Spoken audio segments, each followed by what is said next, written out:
अस्सलामुअलैकुम नाज़रीन, जिसको हम बहुत अच्छा प्रोडक्ट समझते हैं, रिफाइंड बोलते हैं, उसका प्रोसेस किस तरह से होता है, वो कितने तरह के केमिकल से मिलकर हम सबके सामने आता है, इस वीडियो में देखिए हकीकत समझ में आएगी। ऑयल को तो हेल्दी फैट माना जाता है ना, तो फिर इसमें दिक्कत क्या है?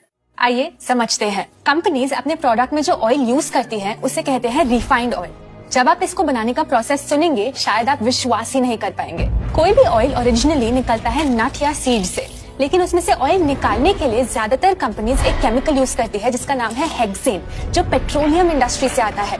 फिर उस ऑयल को बहुत हाई टेम्परेचर्स पे हीट किया जाता है जिसमें उसमें मौजूद सारे न्यूट्रिएंट्स डिस्ट्रॉय हो जाते हैं और अक्सर सारे हेल्दी फैट्स कन्वर्ट हो जाते हैं ट्रांस फैट्स में।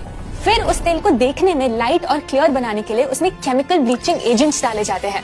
इन सब प्रोसेसेस के बाद उस तेल में काफी खराब स्मेल आने लगती है, तो उस गंदी स्मेल को हटाने के लिए उसमें डिओडराइजर्स भी डाले जाते हैं।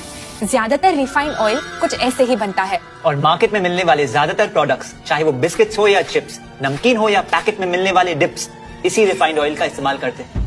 अगर ये ऑयल इतना हार्मफुल है तो फूड कंपनीज इसको यूज क्यों करती हैं? कोई बेटर क्वालिटी ऑयल क्यों नहीं यूज कर लेते? आंसर सिंपल है, रिफाइंड ऑयल मार्केट में सबसे सस्ता होता है।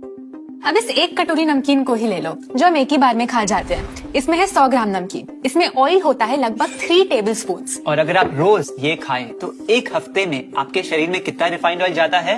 Almost 1 cup. और एक महीने में ऑलमोस्ट 5 कप तेल। और अगर आप पूरे साल रोज ये हार्मलेस दिखने वाले सिर्फ एक नमकीन के बोल को खाते हो तो आपको मालूम है आपके बॉडी में कितना रिफाइंड ऑयल जाता है? ऐसे 3 बड़े बॉटल्स के ऑयल। तो ये बॉडी में जाता कहाँ है? यहाँ और कहाँ? तुम दोनों तो बस मेरी टोन के पीछे पड़े रहो। सुबह जी आप बताइए। तो जब आप ये ट्रांस फैट से भरा ऑयल खाते हैं तो आपकी बॉडी में कोलेस्ट्रॉल लेवल्स बढ़ने लगते हैं। ये एक्स्ट्रा कोलेस्ट्रॉल आपकी आर्टरीज की वॉल्स पर डिपॉजिट होने लगता है। ओवर द इयर्स इसकी वजह से आपकी आर्टरीज में एक हार्ड प्लैक फॉर्म होने लगती है और आपकी आर्टरीज नैरो और नैरो और नैरो होती चली जाती है। अब अगर आर्टरीज नैरो हो गई तो आपके हार्ट को बहुत स्ट्रगल करना पड़ता है ब्लड को सारे ऑर्गन्स तक पहुंचाने के लिए। हार्ट को और प्रेशर लगाना पड़ता है and here comes high blood pressure. Long run में ये हमारे हार्ट में ब्लॉकेजेस भी क्रिएट कर सकता है। इसीलिए आज इतनी सारी रिसर्च स्टडीज प्रूव कर रही है कि कैसे ज्यादा रिफाइंड ऑयल लेने से हमारी बॉडी में हार्ट डिजीज, हार्ट अटैक और दूसरे क्रॉनिक डिजीजेस का रिस्क बढ़ता है।